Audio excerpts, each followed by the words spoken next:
Organisasi adalah sebuah asosiasi di mana tenaga kerja yang bekerja di bidang pangan ini berkumpul ya Bapak Ibu ya.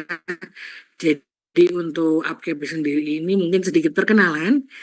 Kami sudah ada dari tahun 2015 dan sudah mendapatkan dukungan dari berbagai lembaga pemerintah di Indonesia seperti Badan POM, Kementerian Pertanian, Kementerian Perindustrian, Kementerian Pariwisata, dan kita saat ini juga berkolaborasi terus dengan Kementerian Kesehatan dalam upaya percepatan sertifikat layak hygiene sanitasi di Indonesia.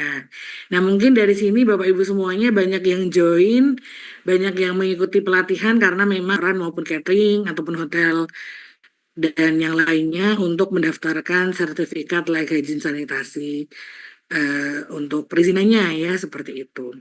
Baik Bapak Ibu untuk pelatihan hari ini nanti narasumber akan kami hadirkan dari awal kita akan ada pretest terlebih dahulu dan di akhir akan ada post test ya. Soal pretest dan post test ini sama ya Bapak Ibu ya, tetapi menggunakan form yang berbeda. Jadi Bapak Ibu mohon pastikan tetap mengerjakan keduanya ya. Seperti itu. Dan nanti Bapak Ibu untuk yang post test akan ada nilai minimalnya ya. Akan ada nilai minimalnya yaitu 75. Apabila Bapak Ibu tidak memenuhi nilai 75, mohon maaf belum bisa kami beri kesempatan ulang sampai nilainya 75. Tapi tergantung Bapak Ibu, kalau Bapak Ibu nggak mau ngulang ya nggak dapat sertifikat, cuman kami beri kesempatan mengulang sampai nilainya 75. Jadi kalau mau diulang lagi silakan nggak apa-apa ya. Nanti saat post test ya, kalau pretest tidak ada persyaratannya seperti itu. Dan juga untuk daftar hadir Bapak Ibu nanti akan kami berikan juga di akhir sesi pelatihan karena akan ada pengisian feedback juga seperti itu. Dan besok masih ada pelatihan tambahan khusus untuk yang mengambil skema pengelola ataupun penanggung jawab restoran maupun catering. Jadi biasanya dari koordinatornya, PIC-nya, manajernya, besok masih ada pelatihan tambahan ya, yang akan kita mulai sama jam 9 pagi seperti ini. Baik, Bapak Ibu, rekan-rekan semuanya, eh, kita akan segera memulai post-test kita pada pagi hari ini. Mohon izin, saya mau bertanya, apakah ada yang belum join grup WhatsApp? Di sini mungkin bisa bilang di kolom chat ya. Ada yang masih belum join grup WhatsApp?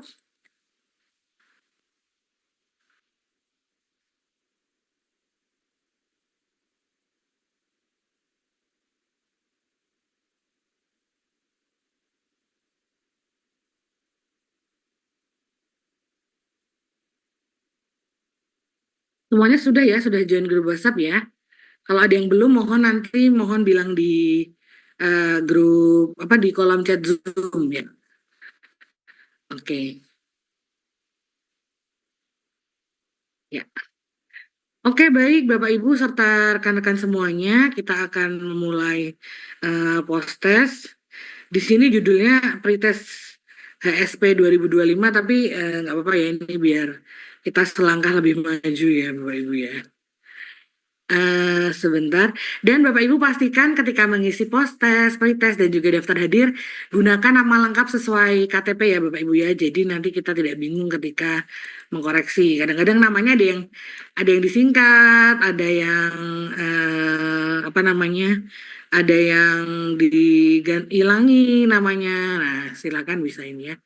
Oke, saya akan kirimkan. Berarti saya harus kirimkan di keduanya ya, baik di eh, sebentar.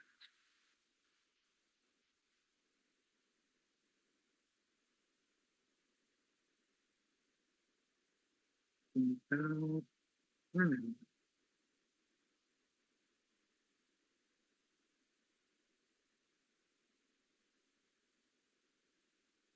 Nah,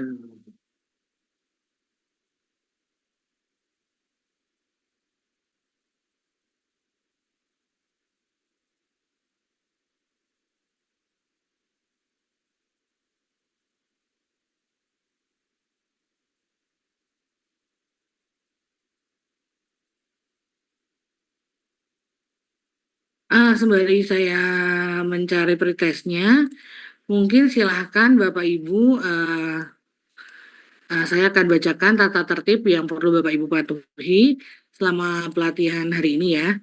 Jadi mungkin kemarin sudah saya sampaikan juga di grup WhatsApp. Jadi yang pertama untuk pelatihan hari ini, seluruh peserta wajib menyalakan kamera ya Bapak Ibu ya, karena nanti akan kami gunakan sebagai cara untuk melakukan daftar, pengecekan daftar dari Bapak Ibu. Kemudian yang kedua, mohon nanti ketika akses mikrofon sudah dibuka, mohon ya Mbak ya, santai. Jadi silakan Bapak Ibu kalau misalnya mau sambil ngopi, sambil ngeteh, sambil mungkin sarapan ataupun bawa cemilan, kami persilahkan, tidak apa-apa, asalkan tidak ditinggal tidur-tiduran ataupun merokok ya Bapak Ibu ya. Kadang-kadang kalau sambil mungkin pelatihannya di sofa terus nyaman sambil posisinya tidur itu takutnya nanti malah kebablasan ya Bapak Ibu ya. Jadi silakan bisa duduk saja, pastikan posisi duduknya yang nyaman karena kurang lebih nanti kita akan pelatihan mungkin sampai sekitar jam setengah tiga atau maksimal setengah tiga ya. Semoga ya. Baik, kalau begitu kita akan pretest terlebih dahulu. Saya akan kirimkan linknya ya Bapak Ibu ya, ada di kolom chat Zoom dan juga ada di grup WhatsApp. Mungkin nanti yang belum join grup WhatsApp, nanti saya akan kirimkan linknya kalau misalnya Bapak Ibu mau join ya. Oke, baik Bapak Ibu, silakan. Jadi ya, ada sekitar 20 soal, silakan bisa dikerjakan mungkin sekitar 10 menit ya. Oke, selamat mengerjakan Bapak Ibu semuanya. Boleh ya? Baik, selamat pagi Pak Sufia.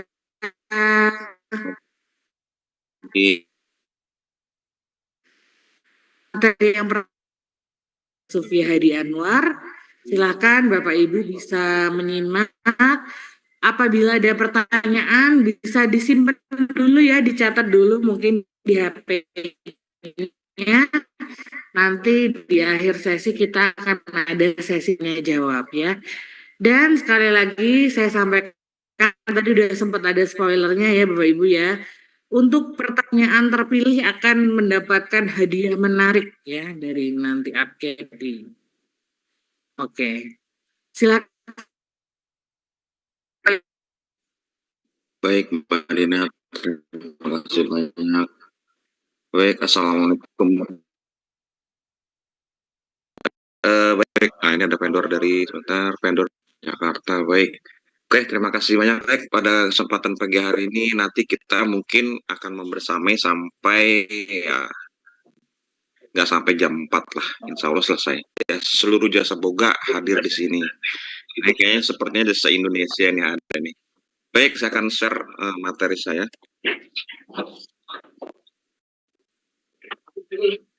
Nah, untuk materi saya sebenarnya nanti di akhir karena kita narasumber yang lain ada kegiatan dulu, jadi saya dimajukan ke depan. Nah, ini kaitannya dengan pengolahan makanan pada jasa boga, ada tentang pencucian peralatan dalam pengolahan makanan, di mana dalam pencucian peralatan ini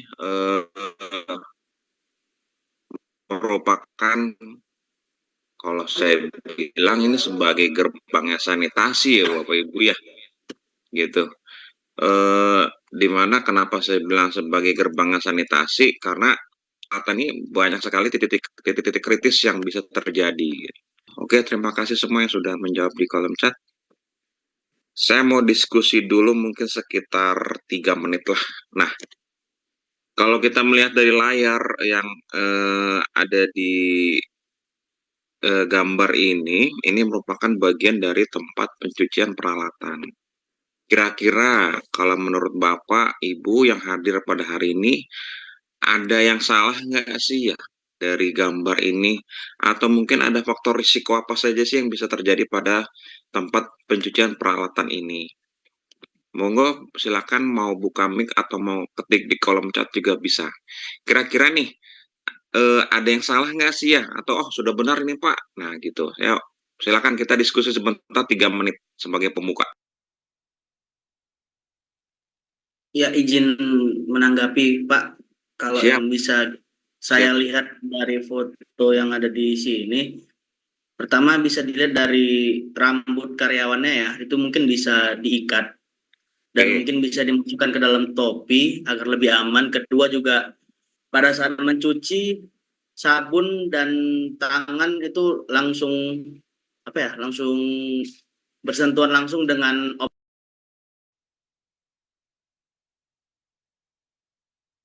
sarung tangan karet. oke. Hmm, Ada lagi? lagi ya, itu aja sih. Oke, terima kasih Bapak. Oke, betul. Rambut ini harus masuk semua ke dalam hairnet atau mungkin dipendekin. Ini karena mungkin ini wanita ya. Jadi rambutnya panjang. Nah, memang salahnya adalah kenapa tidak diikat dan dimasukkan ke dalam hairnet itu. Lalu kaitannya tentang proses pencucian. Kenapa objek atau peralatannya bersentuhan langsung dan tidak dipakaikan sarung tangan atau hand glove yang terbuat dari karet. Nah, itu bisa. Ya, betul sekali. Eh, di kolom chat di sini sudah ada yang menjawab tidak pakai apron. Lalu modelnya jelek. Halo Pak. Terima kasih. Terima kasih Pak Gustomi, Pak Halo. Yogo. Ya, Pak, silakan. Izin Pak, itu kalau bisa Pak untuk window Pak, Windowsnya itu harusnya bisa tertutup Pak karena bagian pangan yang sudah dicuci mungkin akan terkontaminasi dengan serangga yang masuk ke dalam area tersebut Pak. Siap, betul. Ya, terima kasih. Ada lagi, Bapak?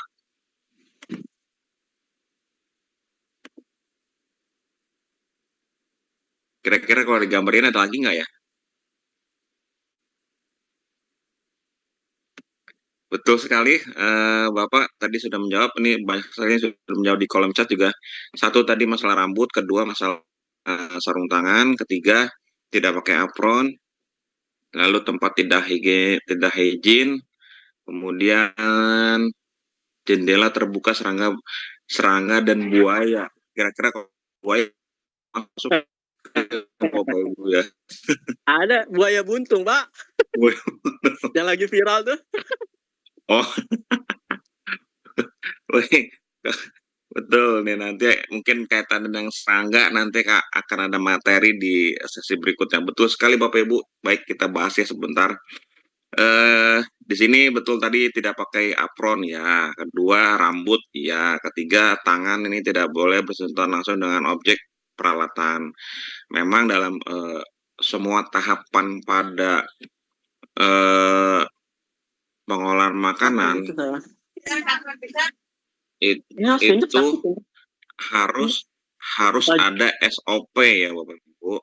Jadi karyawan itu harus tahu nih SOP-nya seperti apa di proses pencucian, SOP di proses pengolahan seperti apa. Betul. Kemudian jendela ya ini yang sangat berisiko. Hampir semua yang tadi sudah dijawab ini sangat berisiko semua. Ya, ini jendela menjadi catatan kenapa sangat berisiko karena satu betul tadi jadi dalam cemaran itu ada 3 jenis Bapak Ibu. Cemaran fisik, kimia, dan biologi. Satu kalau untuk fisik tadi debu bisa masuk lewat jendela ini. Betul di sebelah situ sudah ada tempat untuk penyimpanan atau penirisan di sini. Ini langsung kontak dengan jendela. Nah ini yang dari program. Kemudian secara kimia, nah ini kalau di sebelah sini jalan raya sudah pasti asap kendaraan masuk dengan mudahnya lewat sini. Lalu secara biologi tadi serangga bisa masuk, tapi kalau buaya kayaknya nggak ada apa. Kalau terlalu pendek bisa masuk. Kalau nih tinggi saya ventilasi, tapi tidak bisa dimodifikasi ya pakai exhaust baik itu yang di atap ataupun yang di dinding itu bisa. Ya, lalu ada yang belum terjawab di sini Bapak Ibu. Nih seperti swingnya ini ya sudah berkarat. Lalu ini saya nggak tahu juga nih tahapannya seperti apa. Apakah ini khusus untuk peralatan, apa yang ini untuk bahan makanan atau untuk CTPS cuci tangan pakai sabun kita tidak tahu ya, karena sini tidak ada keterangan seperti itu. Tapi urutannya seperti ini. Memang yang betul itu adalah sing ini adalah untuk tempat pencucian peralatan. Nah, untuk pencucian alat makan, untuk pencucian bahan makanan itu harus dibedakan dan dipisahkan. Itu ya, Ibu catat. Eh, kalau Ibu Bapak jeli, kira-kira kalau karyawan ini si Mbak-mbak ini nih, ini sebenarnya bajunya seragamnya adanya di mana ya Bapak Ibu?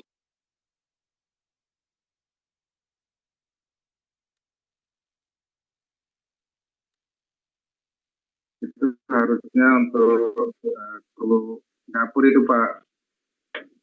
Iya betul, ini untuk chef ya Bapak Ibu ya. Ini, ini kenapa beliau ini ada di sini? Cuci. Betul. Nah, ini menjadi pertanyaan nih, kenapa kok beliau ada di sini? Nah, itu harus ada SOP-nya Bapak Ibu. Ya.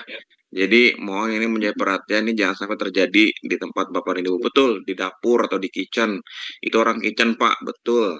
Kenapa beliau ada di sini? Nah, itu menjadi pertanyaan. Jadi, tolong semua kegiatan yang ada di tempat pengelolaan makanan itu wajib memiliki SOP. Dan SOP ini terinformasi kepada seluruh karyawan yang memang langsung memegang atau menjadi penjamah makanan.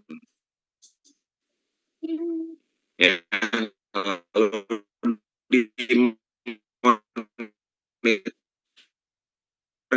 atau dievaluasi, ya. Intinya di audit SOP tersebut sudah sesuai atau belum? Kira-kira kalau memang terlalu berat Bapak dan Ibu. Baik, terima kasih untuk diskusi 3 menit ini. Saya rasa ini sudah menjawab semua ya. Apa sudah? Oh ternyata seperti ini. Merangkap kerjanya kasihan. Pak Andi, terima kasih. Tuh, ya. Intinya kita harus tahu SOP-nya Bapak Ibu. Ya, kira-kira nih beliau ini adanya di mana kok sampai ada di tempat pencucian. Kalau memang merangkap kerjanya, ya SOP-nya manajemennya pun harus tahu kenapa beliau ini ada di sini. Ya, baik, terima kasih. Kita lanjut. Nah, salah satu sumber penularan penyakit dan penyebab terjadinya keracunan makanan adalah makanan dan minuman yang tidak memenuhi syarat higien. Ya, lalu keadaan higien makanan dan minuman antara lain dipengaruhi oleh higiene alat masak dan alat makan. Ya, yang dipergunakan dalam proses penyediaan makanan dan minuman. Nah, saya menganggap sebagai proses pencucian ini adalah merupakan gerbangnya sanitasi, Bapak Ibu. Ya, kualitas makanan atau minuman yang akan kita sajikan itu tergantung dari peralatan yang kita cuci. Nah, ini dipengaruhi. Nah, ini kita lihat, kita garis bawahi di sini ada kata-kata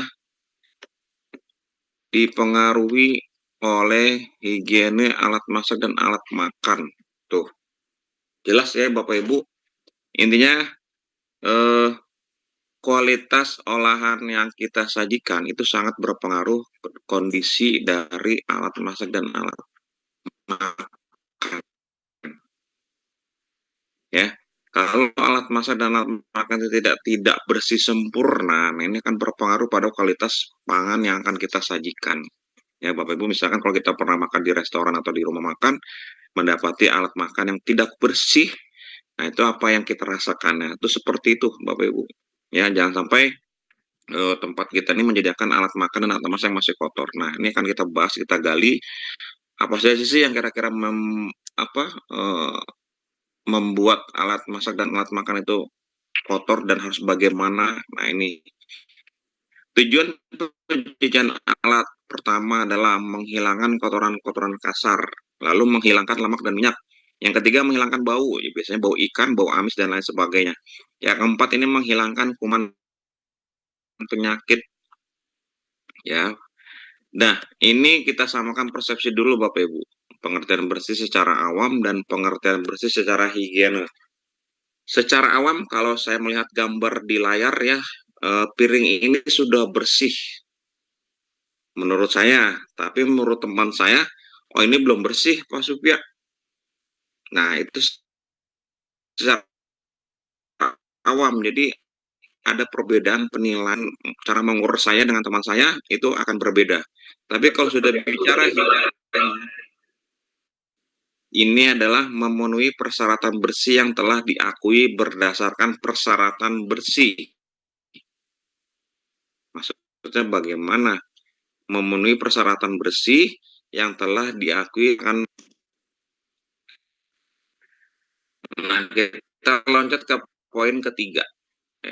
Ini sebentar. Nah, higienis sudah ada standar ukur, yaitu berupa nilai ataupun angka. Setiap orang melihat akan sama hasilnya. Maksudnya standar ukur itu apa? Lalu nilai angka ini dari mana? Ya, pasti saya yakin di tempat Bapak dan Ibu sudah pernah melakukan audit internal. Biasanya pengukuran atau pengambilan sampel makanan, sampel rectal swab alat atau rectal swab dubur, lalu pengambilan sampel air. Pasti sudah pernah ya Bapak Ibu ya. Dan setelah dibawa ke laboratorium sampelnya tersebut, nanti biasanya 14 hari kerja akan keluar nih hasil lab.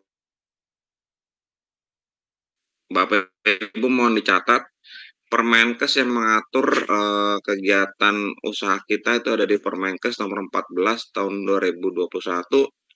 Nah, sekarang sudah ada perubahan ya Bapak Ibu.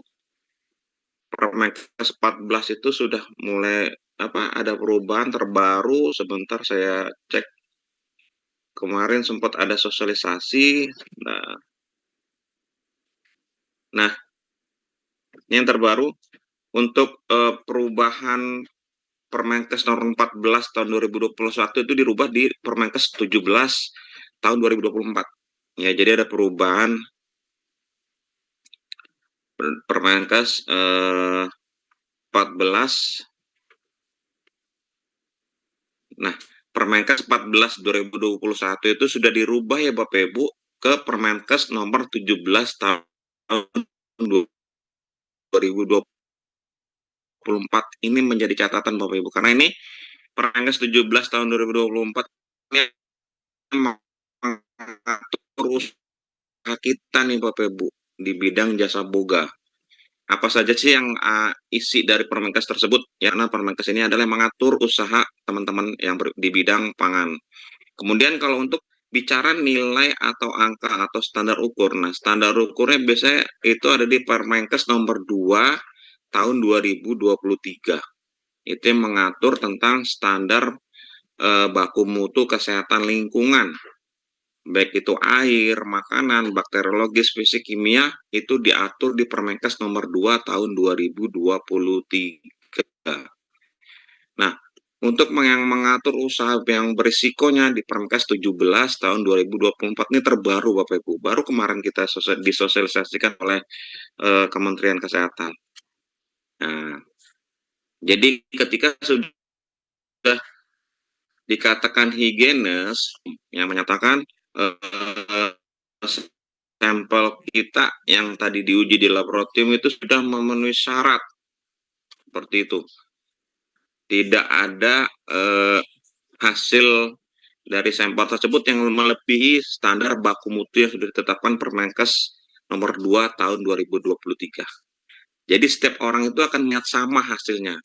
Saya dengan teman saya ketika melihat hasil lab, contoh misalkan hasil uji lab air minum dari PTA, dari parameter fisik, kimia, dan biologi, semuanya tidak ada yang menjadi catatan atau dikasih tanda merah, atau itu tanda merah biasanya ada notifikasi kalau pada parameter misalkan mangan, kalau di kimianya ya, misalkan di mangan ini melebihi ambang batas nih, nah itu biasanya dikasih kode Bapak Ibu, atau dikasih centang seperti itu, dikasih arsir warna merah.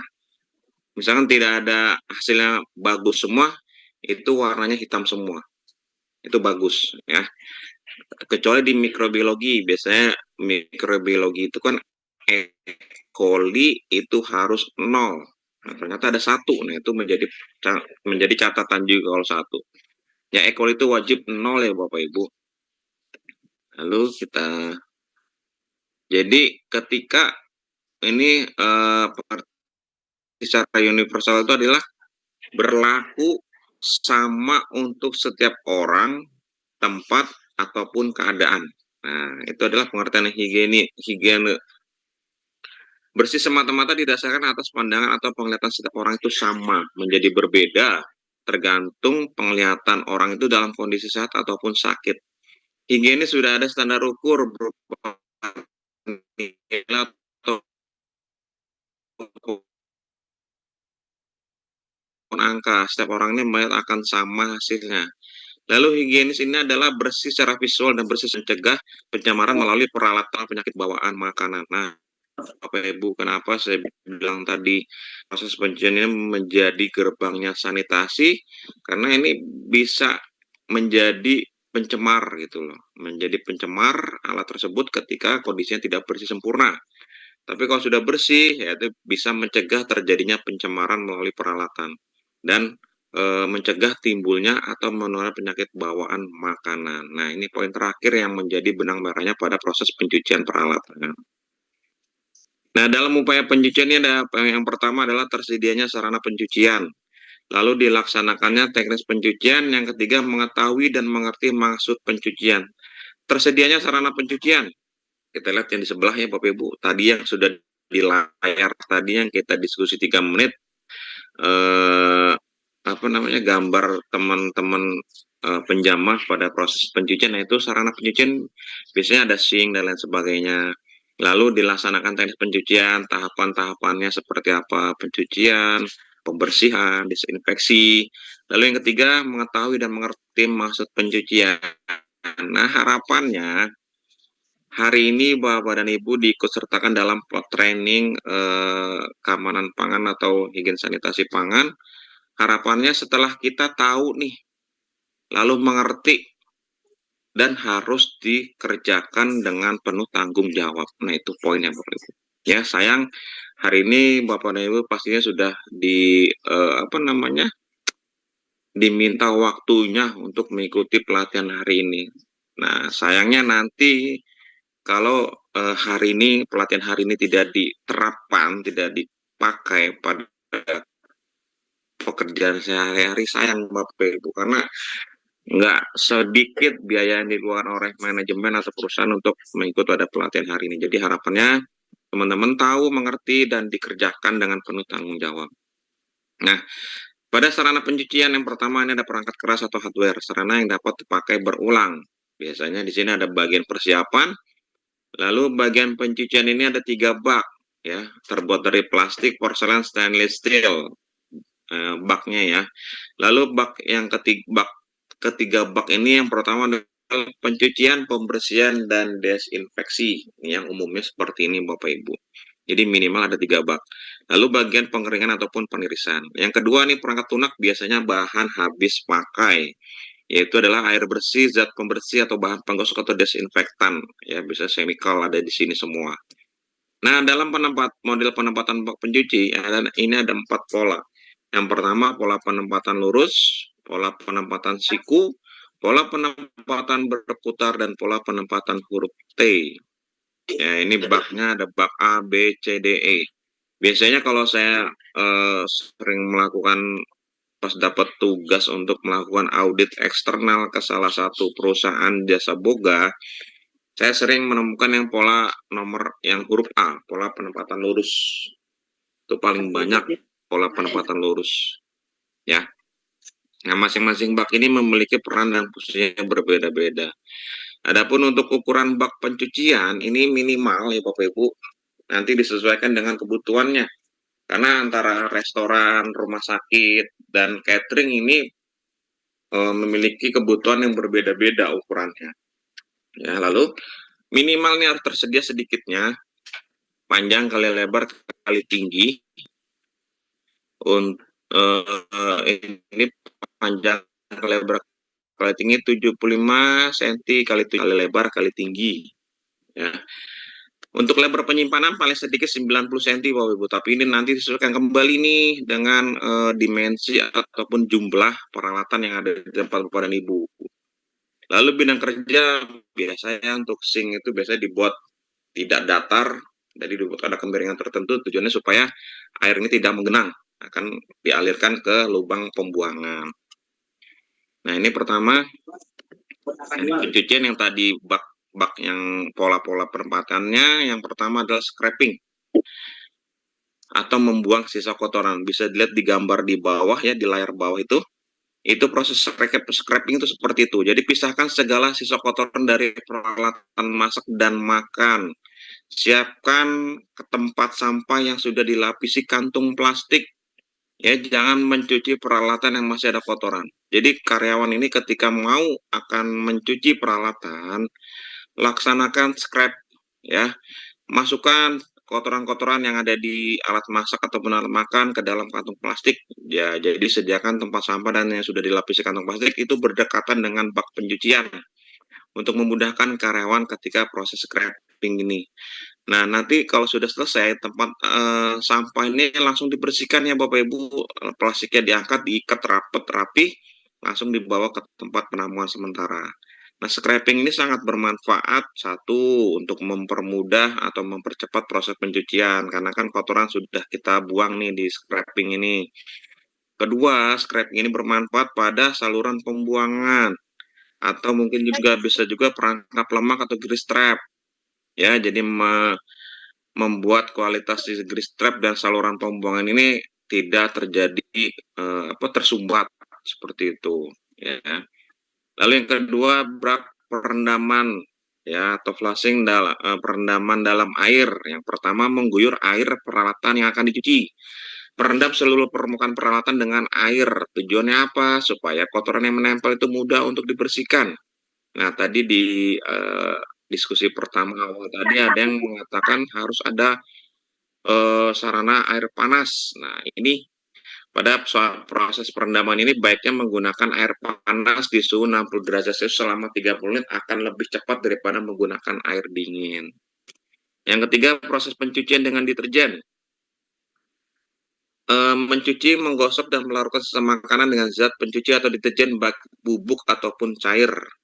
Dapat menggunakan busa, zat pembuang bau, lemon, ataupun jeruk nipis. Nah, tapi ini ada, kalau kemarin saya di hotel menyampaikan materi tentang ini, mereka tidak menggunakan chemical yang ada aromanya Bapak Ibu, jadi netral.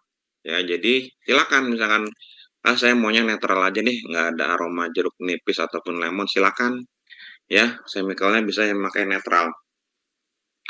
Lalu hindari penggunaan sabun biasa yang tidak melarutkan. Nah, ini yang penting Bapak Ibu, perhatikan bagian-bagian yang kontak dengan makanan, kontak dengan tubuh, gelas, sendok, garpu, ya. Lalu bagian yang tidak rata, yang bergerigi, berukir atau berpori, karena alat masak ataupun alat makan ini ada yang teksturnya seperti ini, bergerigi, berukir atau berpori. Nah, ini kenapa menjadi catatan ataupun menjadi perhatian, karena seluruh cairan yang berasal dari tubuh manusia, yaitu bisa menularkan penyakit ya Bapak Ibu, maka dari itu perlu diperhatikan pada saat pencucian, ya, benar-benar dipastikan pada bagian-bagian ini karena larutan kimia atau larutan deterjen tersebut. Lalu pada bagian tidak rata, kenapa juga menjadi perhatian? Nah, pada bagian-bagian tidak rata ini, misalkan saya pernah menemukan sendok untuk mengaduk nasi ya, terbuat dari kayu, itu ujungnya dilapisi plastik bening, lalu diikat pakai entah itu tali rapia atau karet ya, saya enggak ini persis. Dan kondisinya pada saat saya audit itu Pak, saya tanya, ini sudah cuci Mas? Sudah Pak. Loh, sudah dicuci tapi dilipatan ikatan karet ataupun tali itu terjadi endapan nasi yang sudah kuning hitam, saya nggak ngerti itu. Maksud saya kok bisa gitu loh melakukan pelayanan makanan dalam kondisi peralatan seperti itu loh. Saya tidak melarang, silakan gunakan plastik tapi sekali pakai, pada saat selesai menggunakan itu dibuang. atau bisa menggunakan peralatan yang lebih aman, yang safety ataupun yang food grade. Itu lebih baik lagi. Ya, kalaupun ternyata sulit mendapatkan alat tersebut, ya silakan pakai alat tersebut dilapisi plastik, tapi langsung dibuang selesai menggunakan, jangan dicuci, dipakai lagi, cuci pakai lagi. Akhirnya terjadi endapan di situ, khawatir terjadi pertumbuhan bakteri atau bisa menjadi media tumbuhnya jamur dan lain sebagainya. Tolong ini menjadi perhatian. Yang keempat ini adalah pembilasan dengan air bersih. Gunakan air yang banyak dan mengalir dan selalu diganti, ya. Karena saya pernah menemukan ada salah satu jasa boga itu pada saat pembilasan, air sudah keruh Bapak Ibu, sudah keruh, sudah berbusa, ini masih dipakai ya, pada di proses pembilasan. Harusnya ini tidak terjadi saya itu. Ini saya perhatiin pembilasan, saya pikir ada lagi tahapan berikutnya nih yang airnya masih bersih, ternyata enggak. Dibilas pakai air yang sudah berbuih dan keruh itu langsung peralatan langsung ditaruh ditiriskan. Wah, ini nggak bener ini ya. Akhirnya saya minta dirubah semuanya dan dicuci kembali. Jadi gunakan air yang banyak dan pastinya airnya sudah pernah diuji ya Bapak Ibu, diuji laboratorium dan sudah memenuhi persyaratan. Dan setiap alat digosok dengan tangan atau tapas sampai terasa keset. Jika masih terasa licin, berarti masih ada sisa lemak atau sisa deterjen. Lebih baik dilakukan menggunakan air yang bertekanan, ya, bertekanan tinggi. Ya, biasanya kalau di resto-resto sudah ada semua ya itu yang seperti ini. Atau menggunakan air yang bergravitasi, ya, biasanya dari menara setinggi 10 meter. Yang kelima ini adalah proses desinfeksi atau membebas hama makan, peralatan masak, ataupun cara-cara desinfeksi yang aman. Yang pertama, direndam dengan air panas 80 derajat Celcius selama 2 menit atau 100 derajat Celcius selama 1 menit. Kemudian menggunakan larutan kimia, chemical nih, biasanya larutan klor aktif di 50 ppm selama 2 menit, atau dibubuhi kaporit ya Bapak Ibu.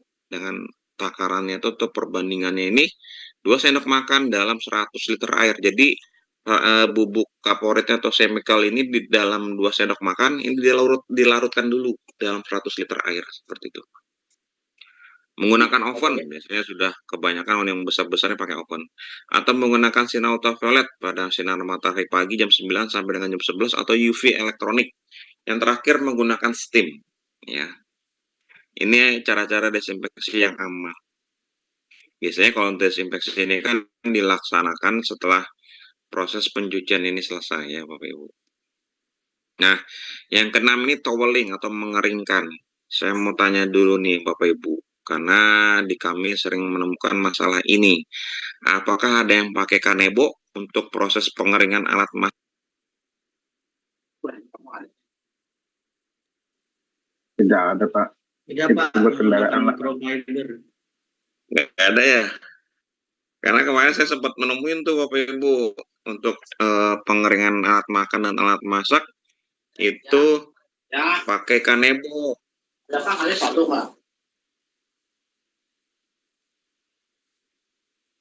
Gitu. Nah, ini jangan sampai ini terjadi Bapak Ibu. Jadi untuk kanebo ini memang bukan untuk peralatan masak ataupun untuk proses pengeringannya.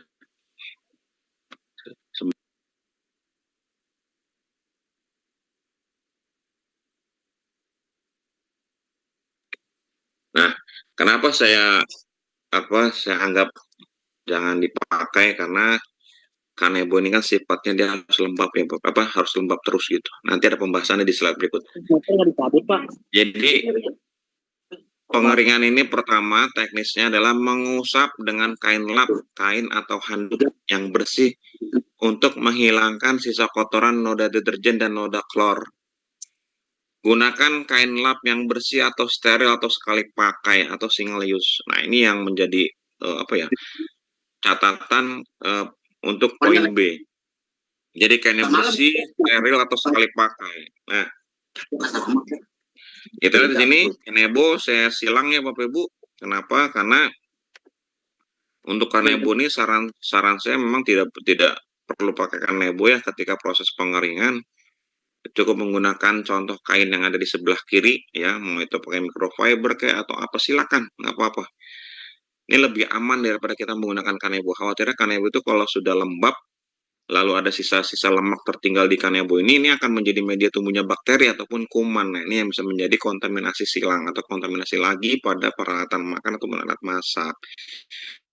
Nah, untuk menjawab tentang single use atau sekali pakai, nah ini Bapak Ibu. Misalkan si pagi, siang, sore, malam, ini dibedakan warnanya si kain lapnya tersebut. Misalkan pagi warna pink, siang warna biru, sore warna merah, malam warna ungu. Nah, selesai si pagi langsung dicuci pink. Masuk shift siang warna biru. Ya, selesai shift siang cuci masuk warna merah. Ini harus ada SOP-nya Bapak Ibu. Nah, ini untuk menjawab permasalahan single use. Jadi selalu bersih ketika menggunakan proses pengeringan alat makan ataupun alat masak seperti itu. Terus kalau sudah lapnya ini atau kainnya sudah pada sobek, bebek langsung diganti ya Bapak Ibu, karena kan suka ada serat-serat yang tertinggal tuh pada alat makan ataupun alat masak. Nah, serat-serat kecil ini merupakan cemaran Bapak Ibu. Cemaran secara fisik. Nah, nanti materi itu ada di materinya Ibu Ica nanti terkait tentang cemaran-cemaran pada makanan. Ya, serat-serat yang kecil-kecil itu tuh menjadi cemaran fisik secara fisik ya Bapak Ibu. Jadi tolong menjadi perhatian pada proses pengeringan.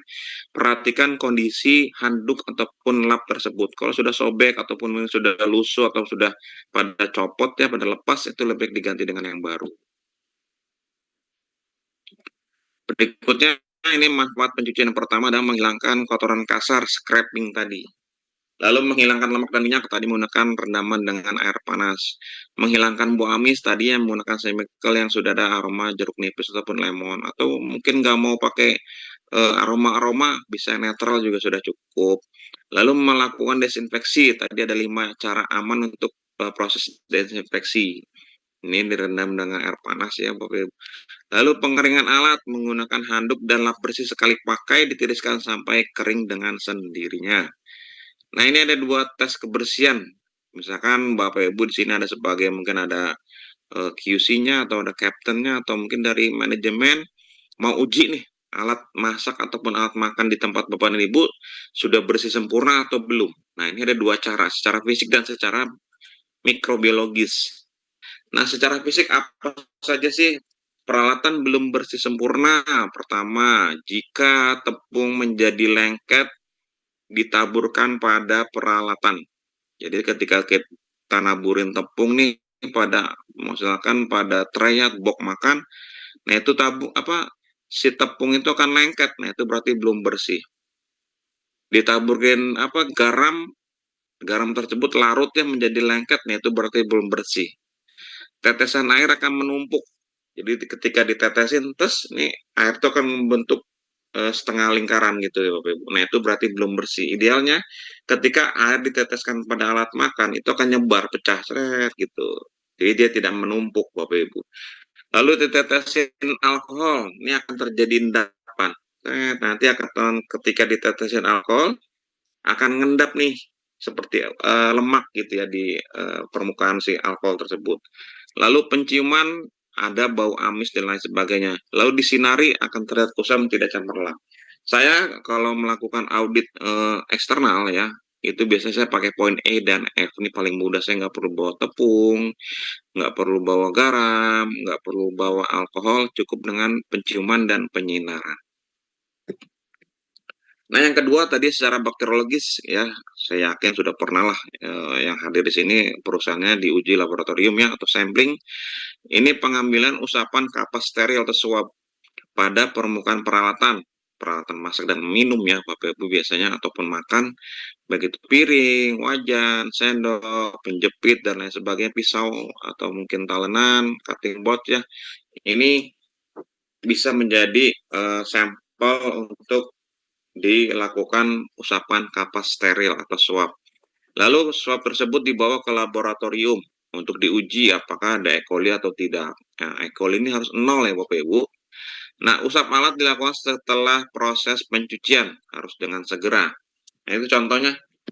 Kalau mungkin waktu kita masih COVID dulu, nah ini pakai ini Bapak Ibu. Ya, tapi medianya berbeda di dalam itu ditabung itu ada medianya lagi Bapak Ibu seperti agar ya atau gel. Ini berbeda dulu dengan COVID ya. Alatnya mungkin hampir mirip seperti itu. Ada cotton budnya di ujungnya. Nah, ini untuk apa? Ini untuk rectal swab makan ya Bapak Ibu. Nanti ada lagi rectal swab untuk dubur ya. Sama juga alat seperti ini. Atau mungkin mau rectal swab apa telapak tangan sama alatnya seperti ini. Tapi ada juga yang pendek ya, lebih pendek lagi alatnya seperti itu. Nah, ini bahan-bahan pencuci yang perlu diperhatikan ada dalam memilih bahan pencuci. Yang pertama, dapat menempel sempurna pada seluruh permukaan peralatan yang akan dicuci. Lalu mampu membuang kotoran dari permukaan peralatan. Kemudian menahan kotoran dalam larutan pencuci sehingga tidak melekat ulang, mudah dibilas dan tidak korosif. Kemudian bahan pencuci yang dipergunakan untuk peralatan makan ini berbeda dengan bahan pencuci yang digunakan untuk biasanya untuk pembersihan badan ya Bapak Ibu, untuk mandi, untuk cuci tangan, ini berbeda. Yang pertama deterjen yang mengandung bakterisidal atau hipoklorit. Yang kedua deterjen sintetis ini yang biasa digunakan untuk mencuci peralatan makan ataupun alat makan.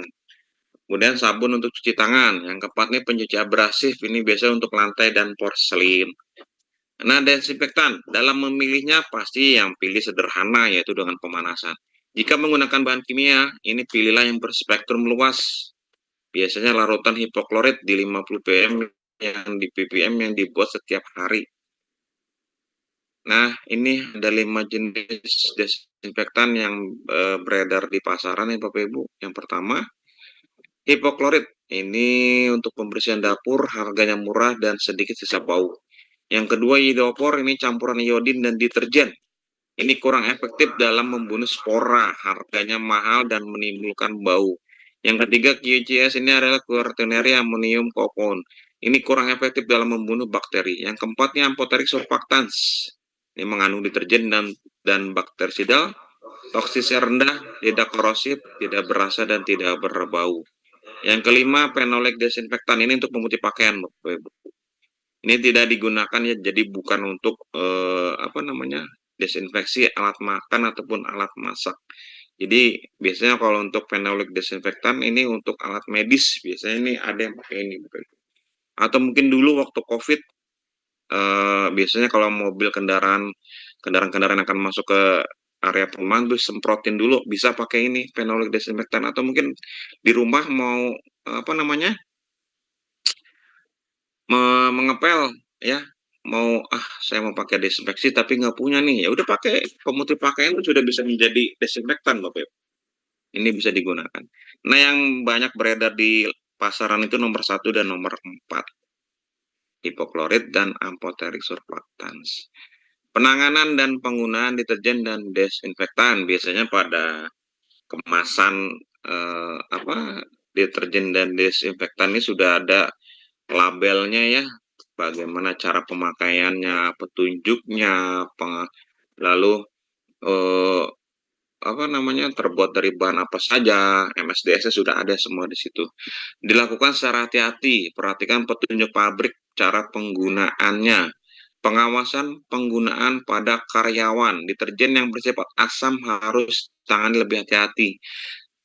Misalkan deterjen ataupun bahan kimia ini bersifat asam, pasti di situ sudah ada SOP. Ingat ya Bapak Ibu, SOP ini di mana aja dipakai Bapak Ibu. Mungkin nanti di hari kedua ada pelatihan untuk membuat SOP.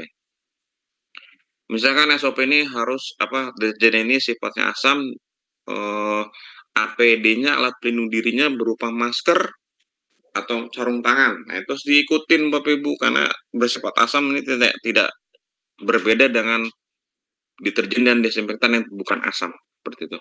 Lalu pengawasan, kenapa sih perlu diawasi? Perlu Bapak Ibu. Ketika proses pencucian selesai, ini harus menjadi penekanan ya Bapak Ibu. Ini saya agak keras tentang pencucian. Pengawasan penggunaan pada karyawan. stok ataupun gudang ngeluarin chemical berupa deterjen atau desinfektan ini banyak nih, rutin. Tetapi hasil akhir pencucian peralatan itu tidak bersih sempurna, masih ada lemak, ya, masih pokoknya kusam dan sebagainya. Ini menjadi pertanyaan, kenapa kok chemical rutin dan banyak keluar tapi hasil tidak maksimal? Nah, itu perlu pengawasan, ya Bapak Ibu. Lalu tersedia ruang khusus penyimpanan bahan pencuci, ya. Ada lemari ya, lemari tersendiri untuk chemical, atau mungkin ada rak sendiri, ataupun mungkin punya ruangan sendiri, itu lebih bagus lagi. Ya, pasti nanti ada labelnya di situ, ada petunjuknya nih ruang penyimpanan bahan kimia gitu, ada SOP-nya di situ. Jadi SOP itu selalu ada di mana-mana Bapak Ibu, karena ya ketika terjadi hal yang tidak diinginkan, nanti yang akan diaudit adalah SOP. Kira-kira salahnya di mana nih dari SOP ini? Apakah SOP-nya itu sendiri terlalu menjelimet, mungkin terlalu lama, atau mungkin tuh dari barangnya, atau dari alat, atau dari tenaganya, dari kitanya, dari penjamannya, seperti itu. Nah, ini saya sedang melakukan audit eksternal ke salah satu restoran lah yang ada di Indonesia. Saya melihat dari gambar ini ya, ini sebenarnya kecil, tapi sudah lengkap Bapak Ibu, hampir sempurna. Kita lihat di sini proses scraping jalan. Nih, scraping. Sudah ada tempat sampah, kantung plastik, lapis kantung plastik. Hanya saja tempat sampah itu wajib berpedal ya Bapak Ibu. Ingat, karena ini menjadi form penilaian pada inspeksi kesehatan lingkungan. Nanti di Permenkes 17 yang terbaru ya, 17/2024, itu silakan Bapak download, nanti bisa di print. Ada form assessment, yaitu adalah berupa form IKL namanya. Untuk jasa boga nanti disesuaikan, untuk di catering, untuk di rumah makan, di restoran itu berbeda ya. Tapi semua yang diminta pada form tersebut, tempat sampah itu wajib berpedal. Baik yang di luar area kitchen, atau yang ada di dalam kitchen itu sendiri. Scraping jalan, lalu proses pencucian di sini jalan, pembilasan, proses desinfeksi di sini jalan. Lengkap nih Bapak, 3 ya, sesuai dengan tadi materi saya. Terus ini adalah penirisan sementara di sini. Lalu lanjut ke penyimpanan sementara di atasnya ada 2 rak ya Bapak Ibu. Nah, di sini water heater sudah ada, kimianya untuk desinfeksi sudah ada. Ini rak chemical di sini sudah disimpan dengan rapi. Di bawah rak chemical ini ada perangkap lemak atau grease trap di sini. Nah, air pembuangan dari bekas pencucian ini dialirkan ke grease trap terlebih dahulu. Ingat ya Bapak Ibu, kalau yang belum punya atau belum dilengkapi perangkap lemak, silakan dilengkapi dulu.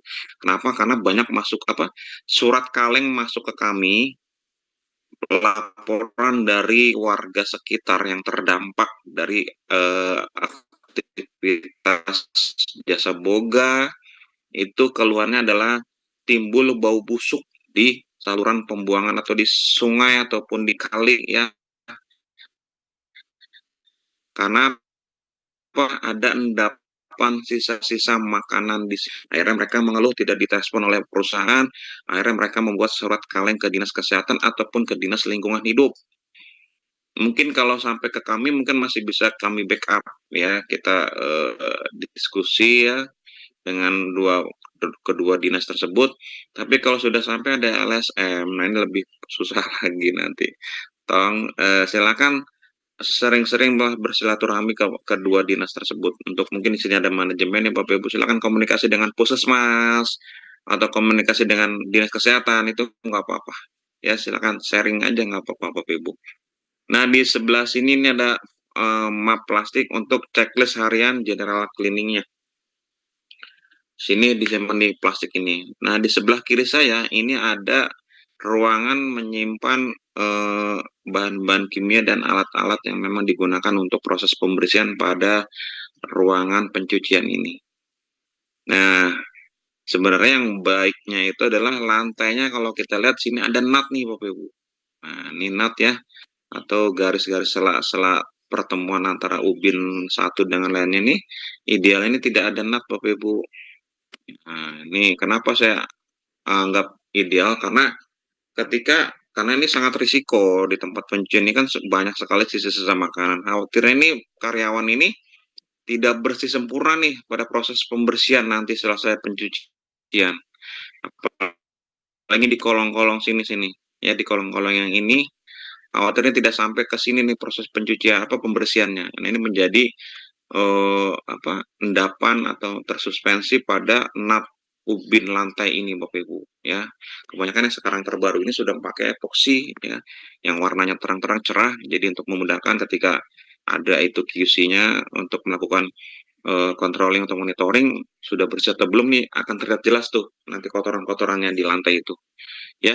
Ini sudah sempurna menurut saya, dan saya tanya, apakah memang seperti ini Bapak lantainya? Iya Pak, ini sudah peraturan dari internasional seperti ini katanya. Oh silakan. Tapi ada SOP-nya Pak untuk proses pembersihan harian, bulanan, mingguan dan lain sebagainya? Ada Pak. Nah silakan kalau ada SOP-nya dan sudah ada pedoman dari pusatnya atau lain sebagainya dan dilaksanakan, ya mangga silakan. Ini bisa kami terima seperti itu Pak Bapak Ibu. Ternyata pas di konfirmasi, oh Pak, saya nggak punya SOP, saya hanya ikut-ikutan saja seperti ini. Nah, itu yang bakalan kami nanti akan menjadi catatan buat tempat ataupun jasa boga tersebut, gitu ya Bapak Ibu. Jadi ini menurut saya ini sudah sangat lengkap nih Bapak Ibu nih. Urut-urutannya, sarananya seperti ini. Nah, kesimpulannya, yang pertama, ini pencucian peralatan masak dan makan adalah awal dan dari tahapan sanitasi makanan. Ya, sepakat ya Bapak Ibu. Jadi pencucian peralatan merupakan awalnya atau gerbangnya sanitasi makanan. Dalam pencucian peralatan harus bersih secara fisik dan bersih secara bakteriologis. Ya Bapak Ibu, berarti sudah ada audit internal ataupun nanti audit eksternal. Biasanya memperpanjang izin. Nah, itu biasanya kita dari Dinas Kesehatan setempat tuh meminta hasilnya terbaru Bapak Ibu ya, 1 bulan lah, minimal 1 bulan. Tanda-tanda yang mudah untuk mengetahui tingkat kebersihan adalah bersih secara fisik dan bersih dan bebas bau amis serta lemak. Ini paling mudah. Deterjen yang baik adalah yang dapat melarang kotoran dan lemak. Desinfeksi yang sederhana ini adalah menggunakan sinar ultraviolet dari matahari pagi jam 9 dan sampai dengan jam 11 siang. Kebersihan adalah pangkal kesehatan. Mencucilah dengan air bersih dan mengalir. Terima kasih penyampaian materi desanya, semoga bermanfaat. Untuk sesi tanya jawab nanti ada di panel ya Bapak Ibu, kita gabung semua materi, nanti kita adakan tanya jawab. Mungkin itu yang bisa saya sampaikan, semoga bermanfaat. Terima kasih. Wassalamualaikum warahmatullahi wabarakatuh. Saya kembalikan ke Mbak Dina. Ya, waalaikumsalam warahmatullahi wabarakatuh. Waalaikumsalam.